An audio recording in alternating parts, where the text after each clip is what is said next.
Oke, assalamualaikum warahmatullahi wabarakatuh.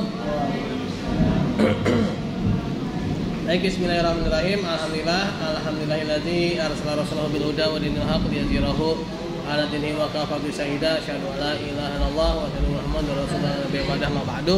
Rabbi shrah li sadri wa yassir li amri wa hlul 'uqdatam min lisani yafqahu qawli.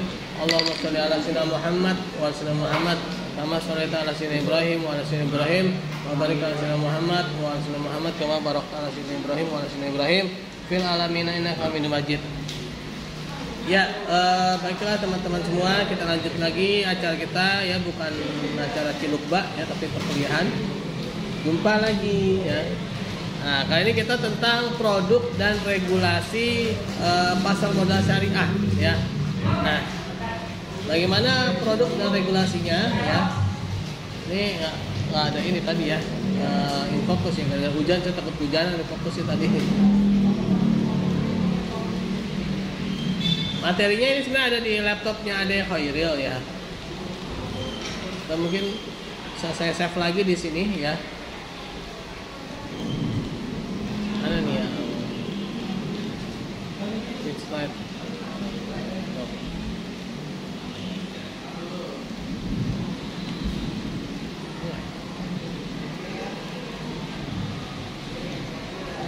Oke. Regulasi di pasar modal syariah, yaitu mengenai regulasi ini kemarin udah ya kayaknya regulasi ya tentang POJK nomor 15 POJK 04 2015 penerapan syariah. Ini beberapa POJK peraturan OJK ya, nomor 16 tentang ahli syariah pasar modal, POJK nomor 17 ya, itu mengenai penerbitan dan persyaratan efek syariah ya, berupa saham oleh emiten syariah atau perusahaan publik syariah ya. Lalu POJK nomor 19 penerbitan dan persyaratan reksadana syariah. POJK nomor 20 penerbitan dan persyaratan efek beragun aset syariah. Lalu POJK nomor 53 akad yang digunakan dalam penerbitan efek syariah di pasar modal. POJK nomor 30 itu mengenai DIRE ya, DIRE syariah berbentuk KIK ya. POJK nomor 61 penerapan prinsip syariah di pasar modal pada manajer investasi syariah. Lalu POJK nomor 35 kriteria dan penerbitan daftar efek syariah. POJK nomor 3 ya, POJK 04 2018 yaitu perubahan atas POJK nomor 18 POJK 04 2015 tentang sukuk. Nah, produk di pasar modal syariah, pertama ada namanya saham syariah. Ini kemarin sudah saya jelaskan ya. Nah, apa itu saham, tipe-tipe saham. Nah, ini udah ya. Saham, tipe-tipe saham udah ya. Oh iya, ini udah nih ya, berarti yang satu lagi nih.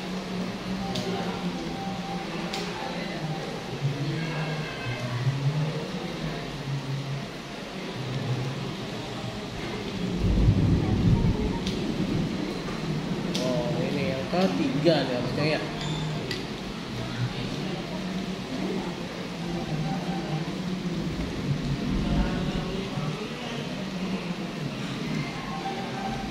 Aspek syariah di pasar modal.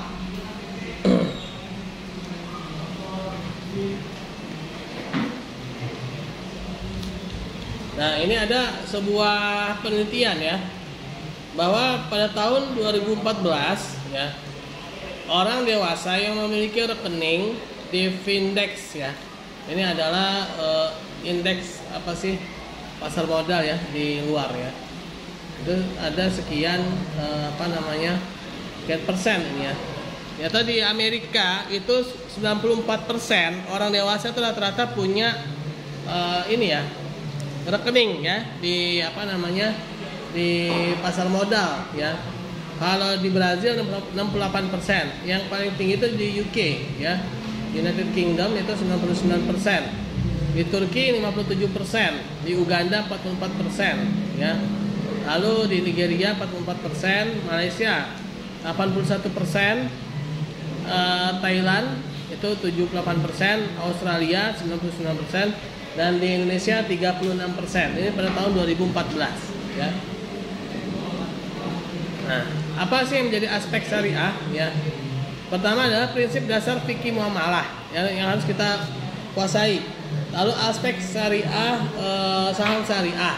Lalu aspek syariah sukuk dan aspek syariah reksadana syariah ya. Nah, prinsip dasar fikih muamalah. Nah, fikih itu ada fikih ibadah, ada fikih muamalah ya. Nah, kalau fikih ibadah itu sesuatu yang saklek atau tidak lentur ya. Dia bersifat berawal dari bersifat haram kecuali kalau ada perintahnya. Sedangkan kalau fikih muamalah itu keterbalikan ya, dia bersifat mubah ya, kecuali kalau ada larangannya. Nah, ini yang harus kita pelajari ya. Kenapa? Karena nanti khawatirnya ada yang bilang haram dan segala macamnya gitu kan.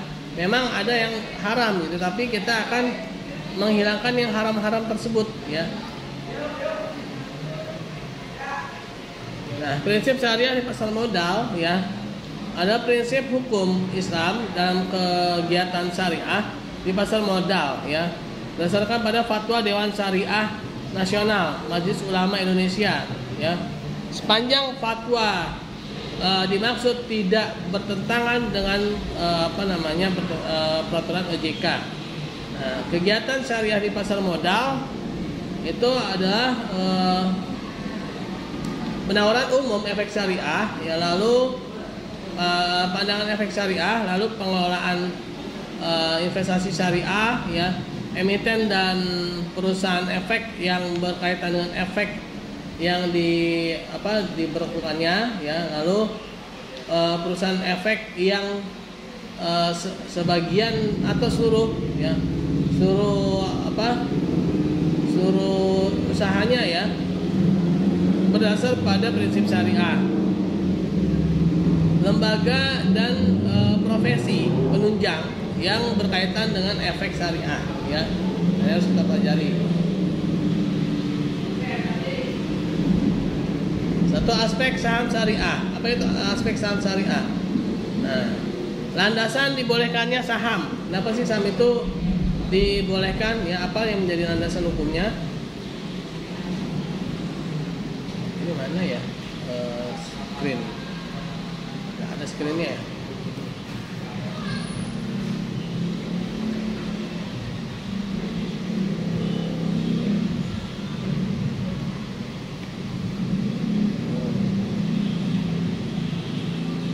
Kalau screennya nggak ada ya?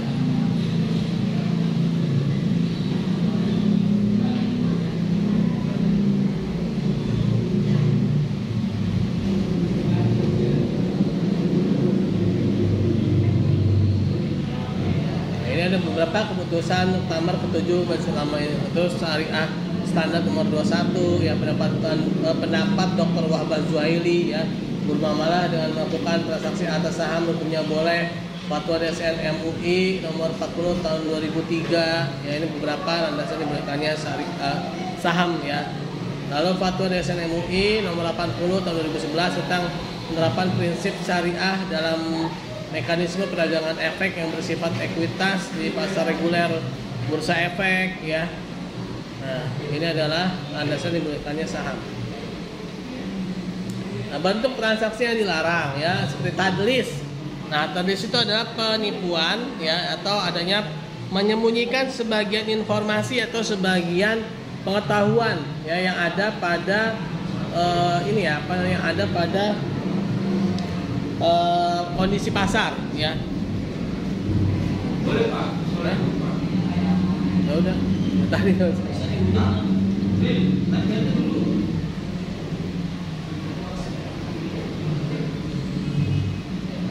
Oke, saya lanjut ya. Tadlis adalah tindakan yang menyembunyikan kecacatan objek akad yang dilakukan oleh penjual untuk mengelabui pembeli seolah-olah objek akad tersebut tidak cacat ya. Nah, contoh seperti front running, terus ada namanya misleading information ya. Nah, itu adalah tadlis ya. Jadi ada informasi yang disembunyikan agar si pembelinya ini tidak mengetahui ya. Lalu ada namanya tagrir atau goror. Ada upaya mempengaruhi orang lain ya agar tidak mendapatkan informasi yang sesuai gitu ya, goror ya.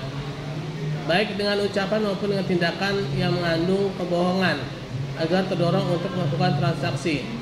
Contoh wash sale ya, perdagangan yang semu yang tidak mengubah kepemilikan.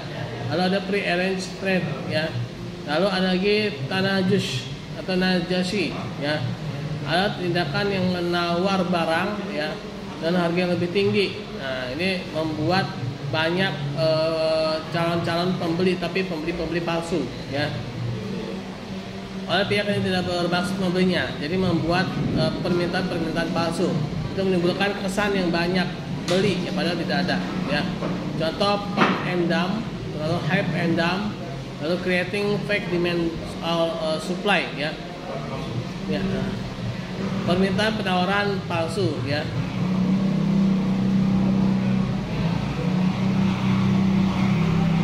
Nah, lalu ada namanya ihtikar. Nah, kalau ihtikar ini dia penimbunan sebenarnya ya. Jadi membuat barang itu menjadi langka ya. Membeli satu barang yang sangat diperlukan lalu dibuat langka dengan cara menahan tidak menjualnya ya. Agar apa? Adanya kenaikan harga. Contoh pooling interest. Lalu ada namanya cornering ya. Cornering. Lalu ada lagi GC ya. Adalah penjual menjelaskan atau memaparkan keunggulannya aja ya. Ada namanya itu talaki rukban juga ya. Nah, kalau ini gizi ya. Yaitu hanya menceritakan keunggulannya aja tuh ya, cacatnya nggak diceritain. Nah, menunjukkan kecacatan. Contoh marking at the close atau alternate trade ya. Lalu ada lagi namanya gaben fahish ya. Gaben fahish. Nah, gaben fahish. Merupakan gaben tingkat berat, seperti jual beli atas barang dengan harga jauh di bawah harga pasar. Nah, ini jadi dia membeli barang itu benar-benar sangat-sangat murah ya.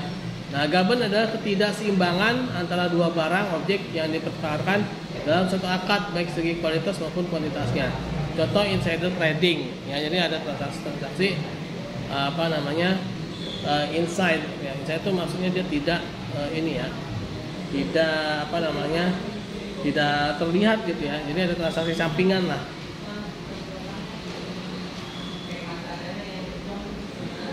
Nah, lalu ada lagi namanya buy al ma'dum. Nah, adalah menjual suatu barang yang belum dimiliki. Nah, kita nih misalkan nih ya sewa di suatu rumah. Terus karena kita ngelihat tempat sewa rumah kita ini bagus gitu ya, kita jual, tawarin ke orang lain. Nah, sebelumnya kita tahu nih kalau harga rumahnya itu harganya sekian gitu ya.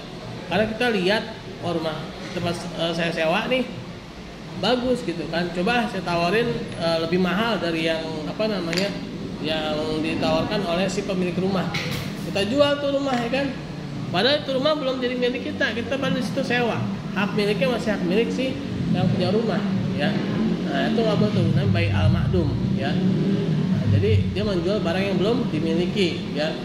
Kalau di pasar modal namanya short selling atau buy al maksyuf atau jual kosong ya.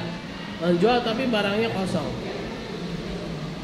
Lalu ada namanya riba. Nah, riba ya, rayuan iblis berujung azab ya. Adalah tambahan yang diberikan dalam pertukaran barang-barang. Adanya penambahan manfaat ya, sebenarnya riba itu ada penambahan manfaat tanpa adanya nilai pengganti yang seimbang ya. Atau adanya al-amwal al-ribawiyah. Kullu ziyadatin riba ya kan, setiap penambahan itu adalah riba. Dan tambahan yang diberikan atas pokok utang dengan imbalan penangguhan pembayaran secara mutlak. Contoh margin trading. Lalu ada lagi namanya maisir ya, maisir. Nah, dulu ada namanya keripik pedas maisir ya. Maisir apa tuh? Hah? Keripik pedas maisir. Iya. Benar ya? Keripik pedas maisir ya. Nah, maisir ini adalah judi ya. perjudian. Jadi dia memastikan hasil, ya. Jadi memastikan hasil. Nah itu contoh. Oke. Yang kedua, aspek syariah sukuk. Landasan dibolehkannya sukuk yaitu Syariah Standar AOIV nomor 17, ya, investment sukuk atau sukuk al-istismar pada bulan Mei tahun 2003, efektif pada Januari 2004. Hasil pleno keempat Majma' Fiqih Al-Islami di Jeddah tahun 1988 yang mengatakan bahwa any combination of asset or the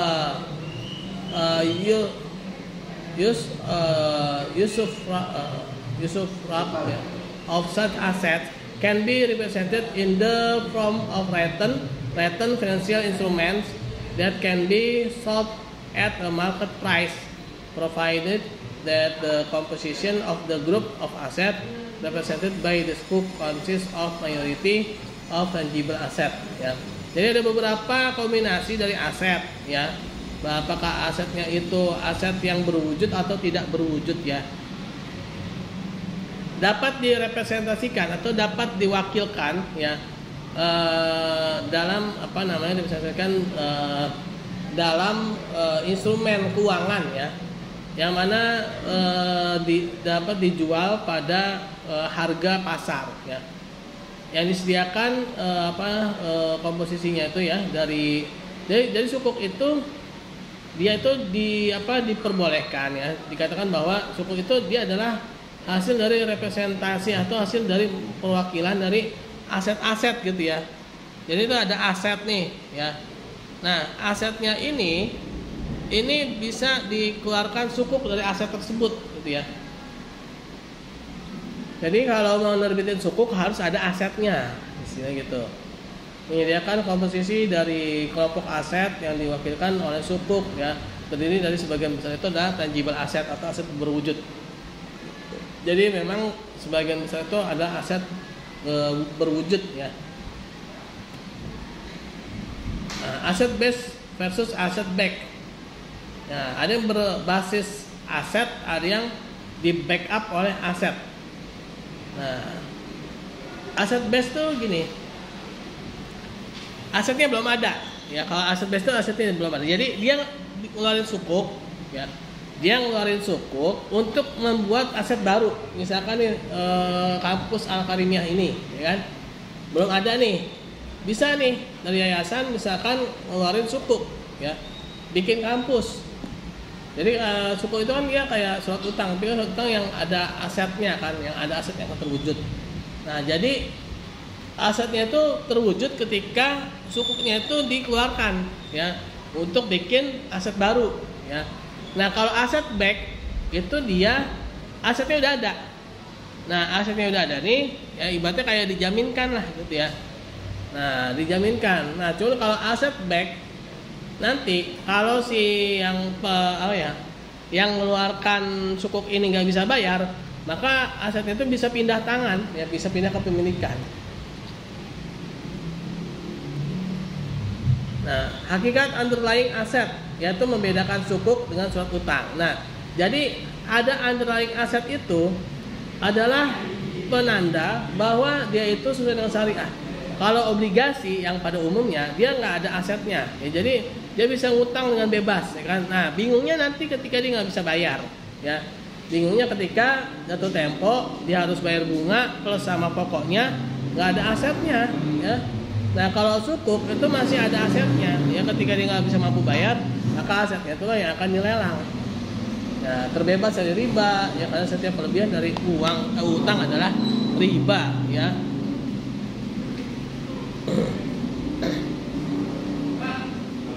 Kesesuaian syariah. Sukuk yang diterbitkan wajib disertai dengan pernyataan kesesuaian syariah dari DPS, Dewan Pengawas Syariah, dan tim ahli syariah, ya. Nah, anggota DPS atau TAS, ya, tim ahli syariah wajib memiliki izin ASPM. Nah, dulu tuh ada namanya sertifikasinya, namanya ASPM. Nah, pernyataan kesesuaian syariah atau sukuk merupakan dokumen tambahan yang wajib disertakan dalam pernyataan pendaftaran. wajib diungkapkan dalam prospektus ya.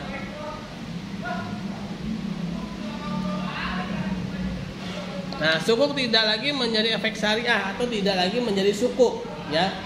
Apabila tidak lagi memiliki aset yang menjadi dasar sukuk. Nah, jadi asetnya hilang atau tidak ada asetnya ya. Jika terjadi demikian, sukuk berubah menjadi utang piutang atau jadi obligasi ya. Dan emiten wajib menyelesaikan kewajibannya kepada pemegang sukuk. Nah, terjadi perubahan jenis akad syariah ya. Dan atau aset yang menjadi dasar sukuk, atau misalkan berubah nih, tadinya mau bikin gedung sekolah tapi ternyata berubah, bukan jadi gedung sekolah jadi prostitusi. Nah, itu nggak bisa ya kan, harus berubah. Masa iya pembiayaan syariah prostitusi, kan haram ya kan. Nah, itu ya, jadi batal tuh, nggak jadi sukuk lagi, jadinya pupus. Nggak ya, jadi obligasi ya.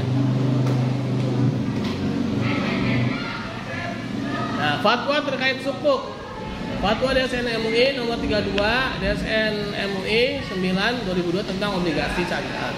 Nah, DSN MUI nomor 33 ya, sama nih ya, 2002 tentang obligasi syariah mudharabah. Fatwa DSN MUI nomor 41 ya, tentang obligasi syariah ijarah. Ini asap.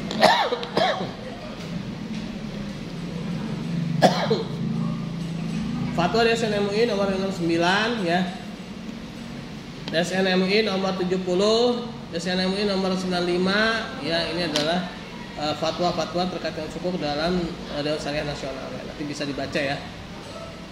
Nah, lalu yang ketiga adalah aspek syariah reksadana syariah atau mutual fund, atau istilah itu portofolio ya, portofolio syariah ya. Landasan dibolehkannya reksadana syariah adalah Fatwa Dewan Syariah Nasional Majelis Ulama Indonesia nomor 20 DSN MUI 4 ya, nomor 4 tahun 2001 tentang pedoman pelaksanaan investasi untuk reksadana syariah. Hasil investasi yang dibagikan harus bersih dari unsur-unsur non halal, sehingga manajer investasi harus melakukan pemisahan bagian pendapatan yang mengandung unsur non halal dari pendapatan yang diyakini halal ya. Nah, ada Dewan Pengawas Syariah, yaitu tugas Dewan Pengawas Syariah adalah mengawasi, memberikan nasihat, memberikan pertimbangan pemanfaatan dana sosial, dan edukasi promosi produk derivatif ya. Lalu dokumen yang direview DPS adalah dokumen perjanjian kontrak investasi yang kolektif, prospektus ya, yang merupakan informasi tertulis hubungan dengan penawaran umum dengan tujuan agar pihak lain membeli efek.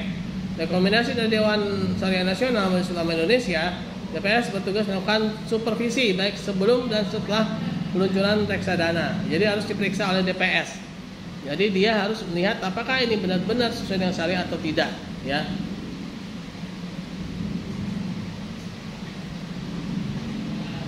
Nah, supervisi Dewan Pengawas Syariah setelah penerbitan, yaitu penyeleksian portofolio. Jadi kumpulan dari daftar-daftar efek syariah itu ya. Lalu penyaringan saham ya, saham yang mana yang halal, yang mana yang haram. Lalu monitoring portofolio investasi pada efek yang telah ditetapkan. Nah, lalu portofolio purification, yaitu pemurnian. Jadi dia benar-benar dimurnikan yang benar-benar sesuai dengan syariah ya. Yaitu melakukan penyisian atau tafrik atas pendapatan dari pendapatan yang diterima yang masih mengandung unsur non halal. Nah, seleksi portofolio. Nah, ada namanya saham, ada namanya sukuk, ada namanya pasar uang syariah. Saham itu misalkan core business screening ya. Nah, ini ada saham nih, dilihat nih.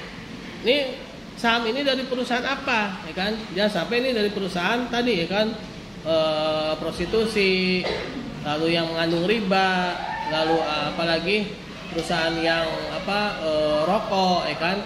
Nah, core business screeningnya dilihat. Lalu financial ratio screening. Nah, bagaimana posisi utang piutangnya?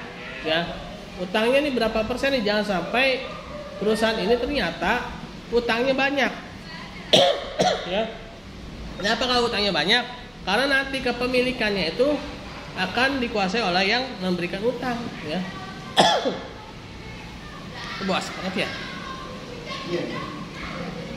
Nah, lalu sukuk ya. Nah, investasi pada sukuk tidak bertentangan dengan prinsip syariah di pasar modal ya, seksi.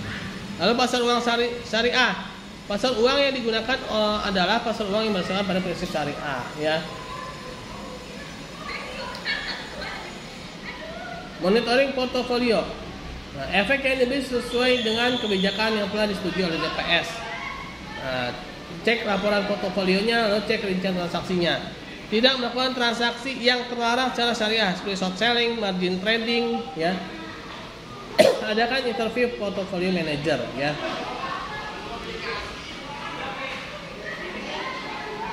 Nah, ini adalah purifikasi atau pemurnian. Nah, pemurnian itu adalah fatwa nomor 20 pasal 11 poin kedua. Hasil investasi yang dibagikan, ya, harus bersih dari unsur-unsur non halal sehingga manajer investasi harus melakukan pemisahan bagian pendapatan yang mengandung unsur non halal dari pendapatan yang diyakini halal. Lalu standar nomor 21 IFI butir 3, 4 dan 5. It's obligatory to eliminate prohibited income specific to the share that is mixed up with the earnings of the corporation, ya. Jadi utang piutang itu ya, obligatory itu maksudnya pembiayaannya itu ya, harus dieliminasi ya dari transaksi atau pendapatan yang terlarang ya secara spesifik ya. Nah, untuk membagi ya membagi dari yang tadi itu yang perusahaan yang halal dan non halal itu ya. Nah, purifikasi dapat terjadi jika terjadi dari jasa giro ya, pendapatan jasa giro dari rekening kas pada bank kustodian. Hal ini karena pada saat ini masih banyak reksadana syariah yang menggunakan jasa bank kustodian konvensional. Lalu dividen. Pendapatan dividen pada perusahaan yang merupakan perusahaan yang mix seperti perusahaan konglomerasi atau terdapat perusahaan bunga emiten ya, yang bersangkutan sehingga dalam dividen mengandung unsur yang tidak sesuai dengan syariah ya. Nah, laporan DPS. Nah, DPS monitoring portofolio reksadana syariah, proses purifikasi, lalu dana purifikasi dan penggunaannya. Oke ya. Oke, itu mengenai perjumpaan kita hari ini. Ada yang mau bertanya atau ada yang mau diskusi atau ada yang mau berembuk musyawarah, persilakan ya kalau ada yang mau ya.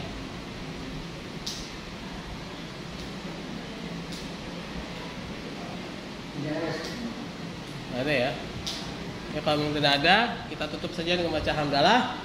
Alhamdulillahirabbil alamin dan doa subhanakallahumma bihamdika asyhadu an la ilaha illa anta astaghfiruka wa atubu ilaik. Assalamualaikum warahmatullahi wabarakatuh. Boleh silakan.